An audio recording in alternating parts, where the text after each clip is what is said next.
Hey guys, this is Miss Radcliffe, and I'm here to talk to you today about Wild Geese by Mary Oliver.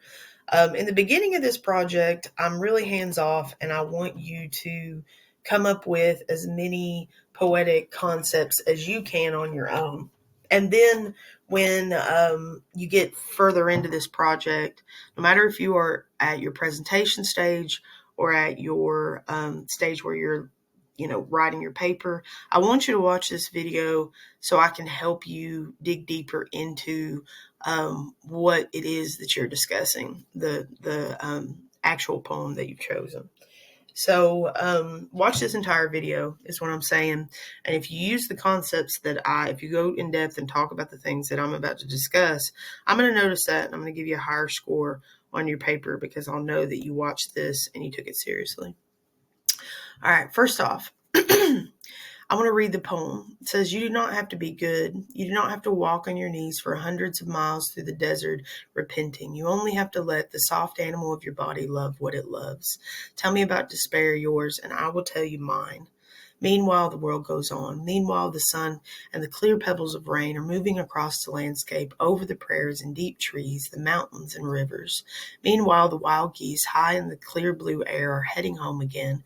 Whoever you are, no matter how lonely, the world offers itself up to your imagination, calls to you like wild geese, harsh and exciting, over and over again, announcing your place in the family of things."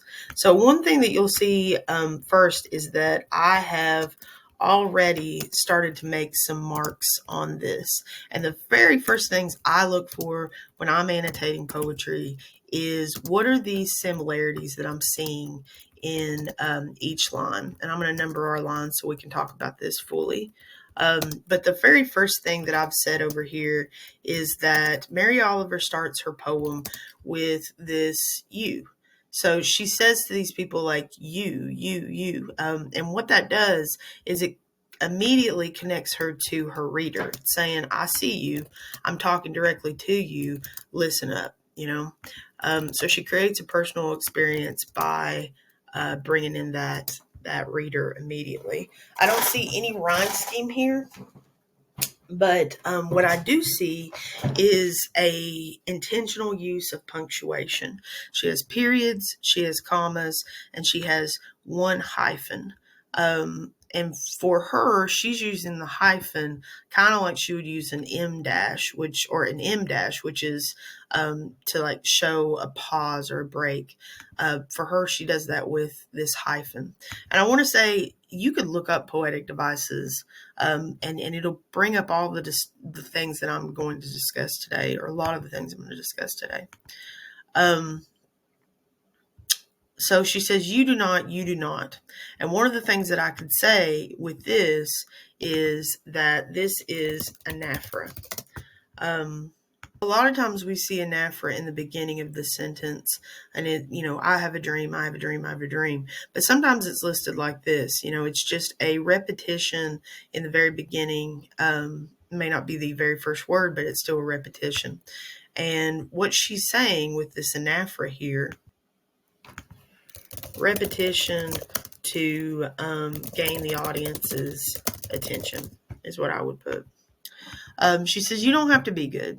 You don't have to walk on your knees for hundreds of miles through the desert repenting. And already I'm seeing that these periods right here are representing, like, periods are used to show finality, which is to say, like, period. It's trying to say, like, take a moment, pause, and know that this is important and final. She's saying, like, there's no discussion here. You don't have to be good, period. But right here, she says you don't have to walk on your knees, and she brings it down here to this second line. So from there, I'm gonna bold this area and maybe even maybe make it a different color. See how we have enjambment here. We're moving into this new area. And there's things that I can think about when I'm discussing this. Like when I say enjambment, she could have made the decision to put this entire line on one sentence. She could have done that, right? But she didn't. She decided that she was going to put these on separate lines. And what she's saying is that this is movement. So we use enjambment, moving to the next line,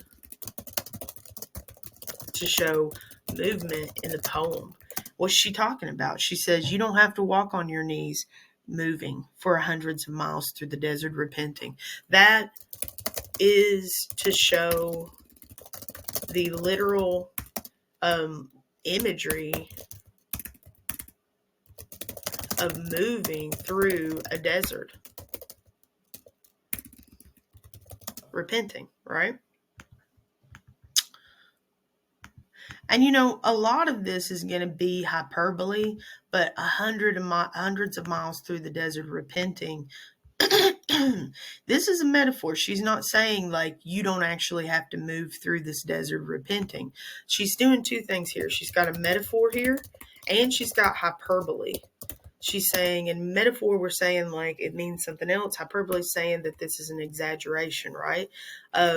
And for you, I'm when you say like get on your knees and beg for forgiveness, this is saying she doesn't want you to feel guilt, feel constant guilt, and to treat yourself disrespectfully.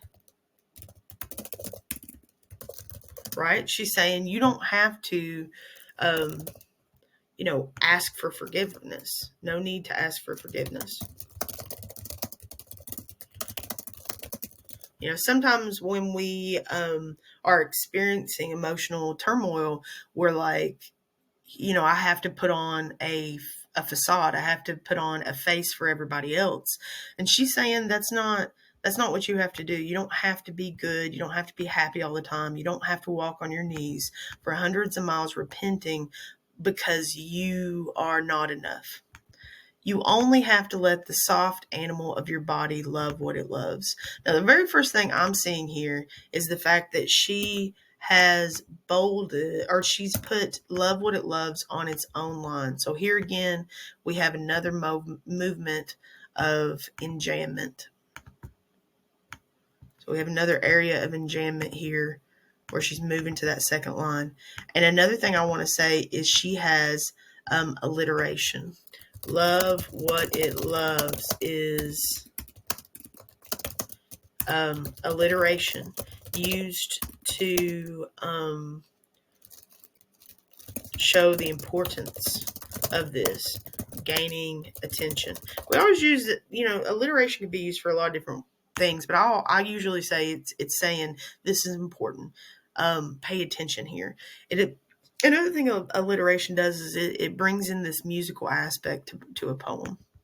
So you won't, and talking about that, here we go again. We see this let, love, loves. So it kind of creates like a rhythm here. You only have to let the soft animal of your body love what it loves. So something else that I could talk about is the soft animal of your body. She didn't have to call this the soft animal of your body, but she chose to because she is comparing humans to animals. This is the very first part that our area where we see her take a moment and say, you are an animal in the animal kingdom.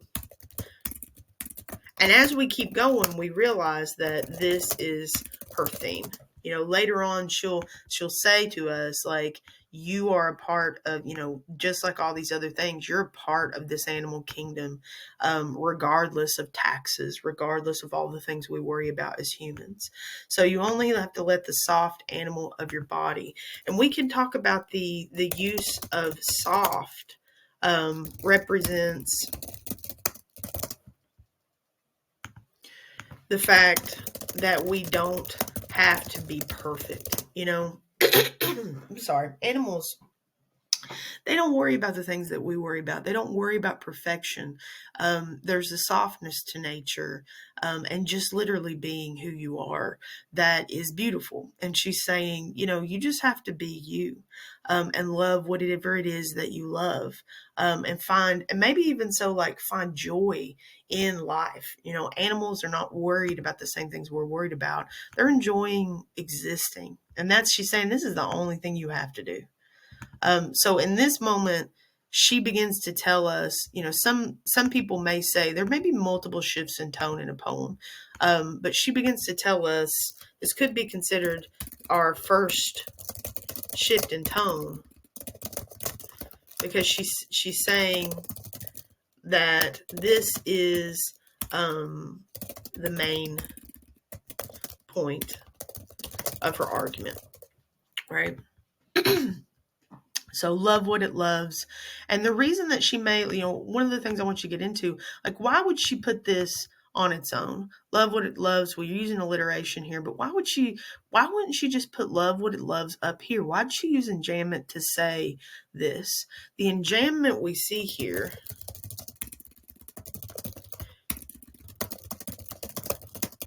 is used to separate. Sometimes we use enjambment for movement, but sometimes we use enjambment to separate ourselves from other concepts. So she's saying separate yourself from the idea that you have to be something.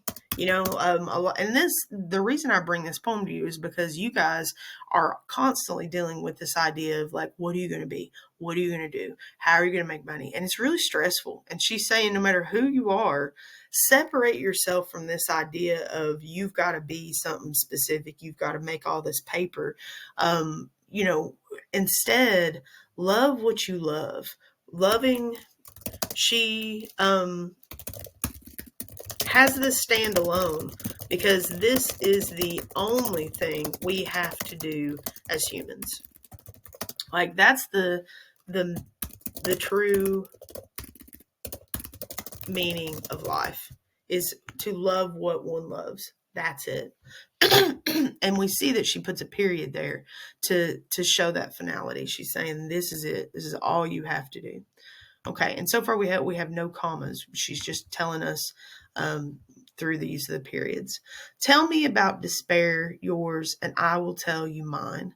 Meanwhile, the world goes on. Meanwhile, the sun and the clear pebbles of rain are moving across the landscape, over the prairies and deep trees, over the mountains and rivers. Let's talk about this portion just for a second. She says, tell me about despair, yours, and I will tell you mine. I think that it's really important to notice the use of commas throughout this entire poem, but especially in these areas, because what Mary Oliver is doing is she's saying that, we are one in this line, because she could have done, once again, yours and I will tell you mine. She could have done that, but she didn't. She did not separate this. She put it on the same line, because she's saying we are the same. So this is something that we could say. She has this entire line. She has all of these concepts as one single line to suggest that she shares this experience with the reader. She could have separated this. She did not separate these concepts like she did with love what it loves, because when something is on one single line, it belongs together. She wanted to show this connection. She says, tell me about your despair. So the use of commas bring her and her reader together in this despair. We share this. And this is one of my favorite poems because she creates such a emotional connection with her reader. Tell me about despair, yours, and I will tell you mine. We are the same. So from the very beginning, she's like, I see you. And also, we're hanging out together in this. For me, it's such a feeling of like two people hanging out as if they were, having a sleepover almost. She's like, we experienced this together. And here she has a period because she's saying it's final. We both have this. And then here again, we see the use of repetition, which we will call anaphora. So anaphora is used again in this area. And maybe I don't know why it's used again in this area yet, but I'm going to keep going and figure that out. So meanwhile, the world goes on, period. She's saying no matter what we do, the world is going to go on. So the use of the period here is saying that no matter what, the world continues on, regardless of our despair. Meanwhile, the sun and the clear pebbles of rain. Okay, so the sun is huge, right? But the clear pebbles of rain are the smallest things. So here we have the use of juxtaposition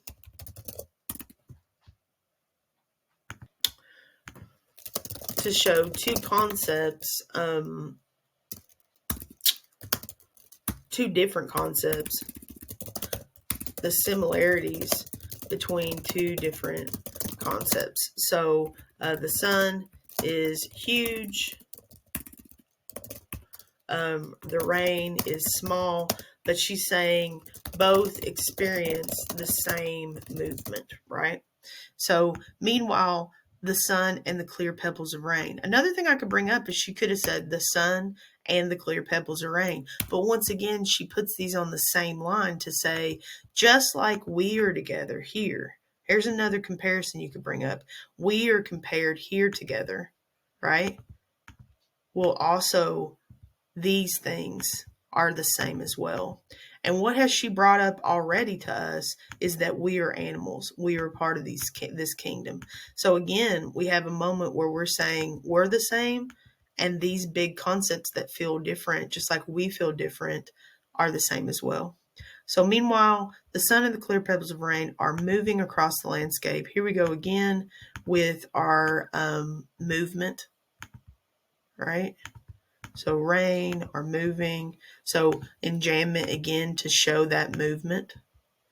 I'm going to say rain, enjam. Are moving across the landscape, over the prairies and deep trees, and the mountains and the rivers. So first off, before I move forward, I want to find these like unique uses of imagery here. First off, I have this concept right here. She says the clear pebbles of rain are moving across the landscape, over the prairies and the deep trees. She could have called these different things, but she says, specifically, I see these small things as clear pebbles, deep trees. They're moving across the landscape, over the prairies and the deep trees, the mountains and the rivers.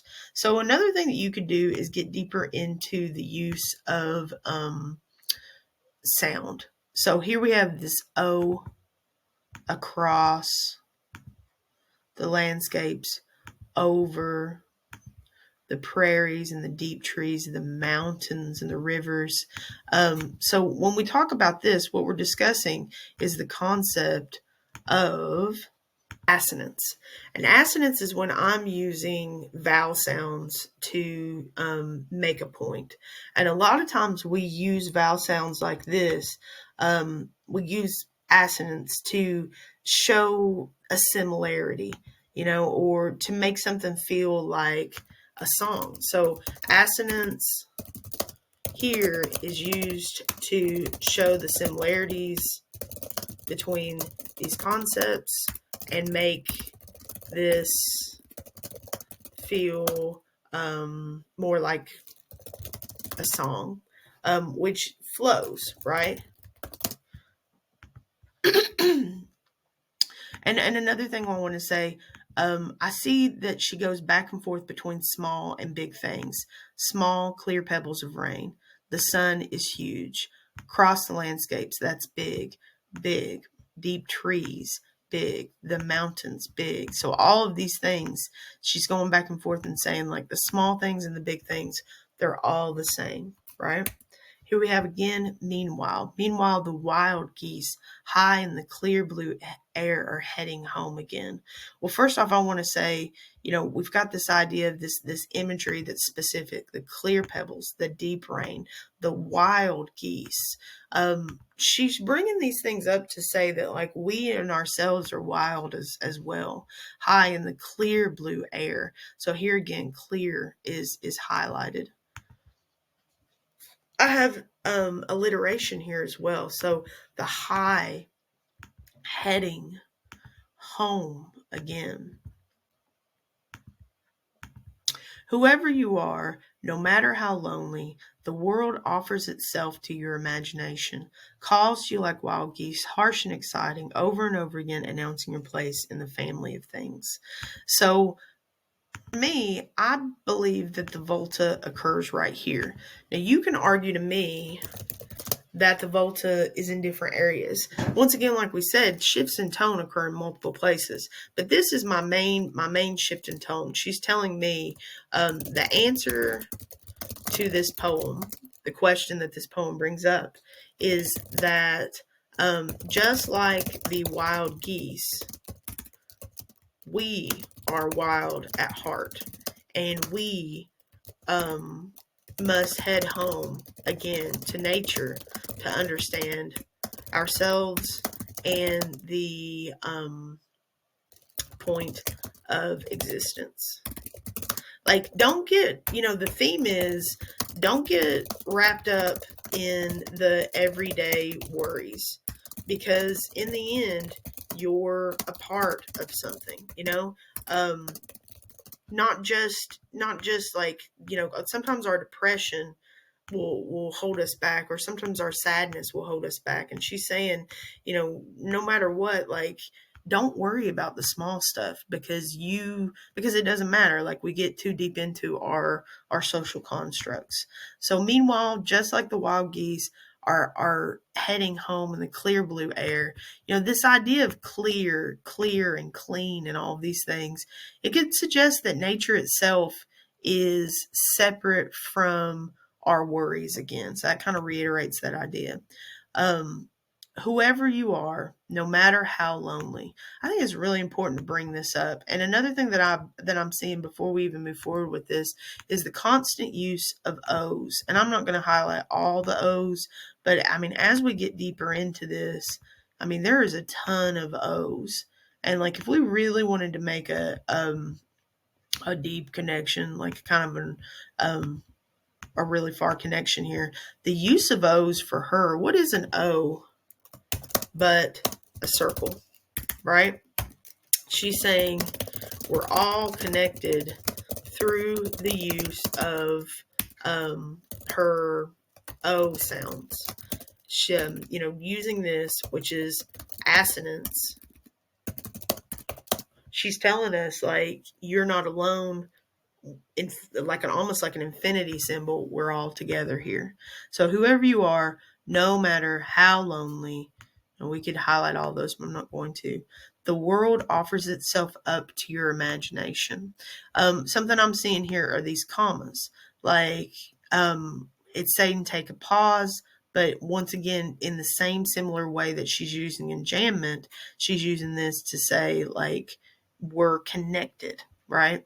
Because that's one thing that I would say is, like, she could have used enjambment here, but she decided to use commas in these areas because instead of movement away from a concept or, movement in general, she is saying we are connected.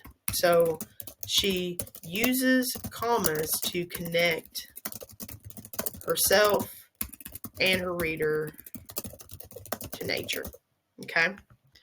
The world offers itself up to your imagination, calls to you like wild geese. Here we go once again, wild geese, harsh and exciting, over and over announcing your place in the family of things. So in the end, all of the use of O's, all of the use of commas, this is all suggesting that we're a family in the end. We're all connected in this journey. I would argue to say that this right here is probably the most important part of the poem. And the use of harsh and exciting, the wild geese, harsh, exciting. All of this is to show that you should be hopeful and excited about existence because your place in this world is purposeful. So, I think that this poem is specifically a call to anyone who feels lonely, a call to anyone who feels like life is meaningless, or just feels, overwhelmed by life itself. She's saying that we're all together in this, and that you gotta let don't sweat the small stuff. Don't sweat the clear pebbles of rain. Don't sweat the big stuff, the deep trees, because in the end, um, it's all moving towards the same goal, which is to enjoy life, and be excited about the future. You're in a family. Okay, so this is everything that I could ever tell you about this poem. This is the kind of level of annotation I'm looking for from you. And these are the different things that you could talk about in your paper. What I would do to create my thesis for this poem, I could go down here to written explication draft. I could go down here to my explication outline. And I could pull, this right here. I want to write my paper in a actual Google Doc, but I could pull this right here, and I could, and wherever you wrote your annotations, I'd use that same Google Doc so you could keep looking at the poem. I could write this thesis. So let's write a thesis together. So Mary Oliver's poem, Wild Geese, right? And this is not a book or a magazine, so we're going to put that in quotes. Expresses the message that I would look through these annotations that we just had, and I would think about my volta that I brought up, which is right here. Don't get wrapped up in everyday worries, because in the end you're part of something bigger. Message that we are all a part of nature, and that we can't be held down by the worries of life, because there's something bigger for us, right? And that's just one way to say this. I don't want to see the same, you don't have to write the same thing as I'm writing. I want you to write your own opinions and write it in your own words. So Oliver demonstrates this. To be professional, we want to call her by her last name. Oliver demonstrates this particularly through the use of blank, blank, and blank. And we want to talk about, in the end, a major shift at the end of the poem. That's our volta. Like, we all have a volta. So now I'm asking you to come up with one structural element and one poetic device element. So I would kind of look through the comments that I've left here and see, like, what are the things that I'm bringing up the most here? I've written a lot. I talk a lot about the use of enjambment, and that is a structural element. So I've got my enjambment. And now I'm looking for a poetic device, which is something I found on that list that I gave you guys. And we could talk about any of these things being poetic devices. She has specific imagery. She does use anaphora to tell these people, like, hey, I'm talking to you. I see the word anaphora is written here a lot. So I'm going to say the use of anaphora and a major shift at the end of the poem. So that is how I would complete this. Use these annotations in your paper. Go deeper on these concepts. Don't just bring up what I said and move forward. Explain to me why you think these things are used, and consider, using a thesis that's similar to this. Have a great day.